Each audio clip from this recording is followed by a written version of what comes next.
Mastering the Commute, your 6-minute traffic fix. Episode 30, Left Lane Loyals. Why won't they move over? Traffic and more traffic in 6 minutes. Randy, here's Randy Key. Welcome to episode 30, where we're going to be diving into one of the most maddening phenomena on our highways, the left lane loyalist. You know the type. They merge into the passing lane and then just stay there, mile after mile, oblivious to the traffic building behind them, convinced they're doing nothing wrong. Now here's the thing. They're not just annoying, they're dangerous. Studies show that left lane camping is a major contributor to road rage incidents, forces dangerous passing maneuvers, and can even slow emergency response times. Some drivers treat the left lane like their personal cruise control zone, but that's not what it's designed for. Today we're breaking down the psychology behind left lane loyalty, the real-world consequences, and most importantly, how we can all be better lane citizens. Because when traffic flows smoothly, everyone wins. Let's start with the basics. The left lane isn't called the fast lane in traffic engineering. It's the passing lane. And that distinction matters more than you might think. In most states, the law is crystal clear. Keep right except to pass. States like Washington, Oregon, and Illinois have gotten serious about enforcement, issuing thousands of tickets annually for left lane violations. Why? Because data shows that just one slow-moving vehicle in the left lane can create a ripple effect that slows traffic for miles. And of course, if you're a loyal listener of the podcast, you have heard me talk about that and the symptom, which is phantom jams.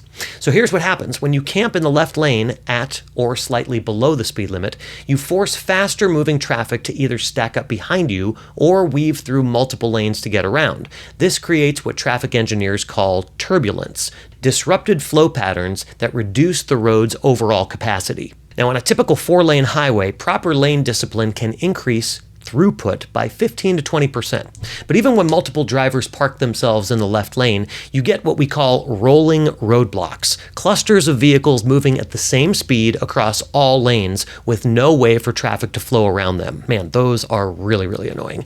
The irony, many left lane campers think they're being safer by avoiding the chaos of the right lanes, but they're actually creating the very conditions that make highways more dangerous for everyone. So why do people do it? After analyzing thousands of driver surveys and traffic studies, we've identified 4 main psychological drivers behind left lane camping. First, the fast enough fallacy. These drivers genuinely believe that going the speed limit, or even 5 miles per hour over, gives them the right to any lane they choose. They'll say things like, "I'm already speeding, why should I move over?" What they don't realize is that speed limits and lane discipline are separate issues. The left lane is for passing, regardless of your speed.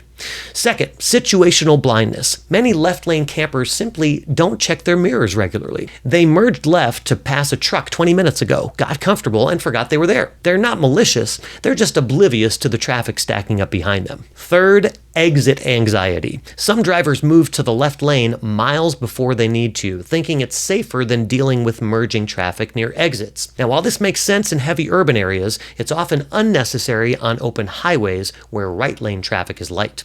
Fourth, and perhaps most problematic, defensive territorialism. These are the drivers who know you're behind them and choose not to move over. They've appointed themselves as unofficial speed police, believing they're making roads safer by forcing others to slow down. Now, research shows that these drivers are actually more likely to cause accidents than the speeders they're trying to control. The most fascinating finding, many chronic left lane campers have no idea they're doing it. When shown footage of their own driving, they're often shocked by how long they stay in the left lane without passing anyone.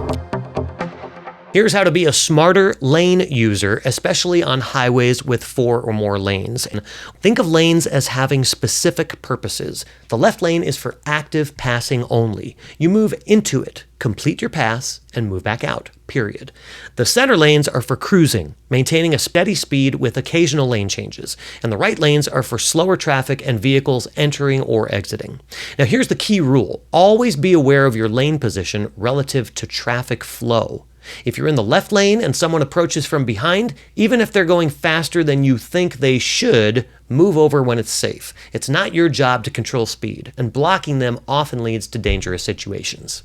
Practice the mirror check habit. Every 10 to 15 seconds, glance at your rearview mirror. If you see vehicles approaching or stacking up behind you and there's space to your right, move over. This simple habit can prevent 90% of left lane conflicts. 90%. Now for highway cruising, use what I call the floating technique. Don't lock yourself into one lane for long stretches. Instead, flow with traffic. Move left to pass, return to the center, adjust as needed. This keeps you aware of your surroundings and prevents the tunnel vision that creates left lane campers. The left lane is a privilege, not a right. It's a tool for maintaining traffic flow, not a personal cruising zone. When you use it properly, entering to pass, then returning to the right, you're contributing to a safer, more efficient highway system for everyone. So here's your challenge. For the next week, pay attention to your own lane discipline. Use the left lane only for passing. Check your mirrors regularly, and if someone's approaching from behind, move over when it's safe. You might be surprised by how much smoother your commute becomes. And try counting how many left lane loyalists you spot on your next highway trip. You might be shocked by the number. Follow me on social media at Mastering the Commute on Facebook and YouTube, where I post daily shorts and weekly podcast video episodes. And don't forget to check out our community at drivesmarternow.com. Until next week, keep it smooth and keep it moving. Have a great week.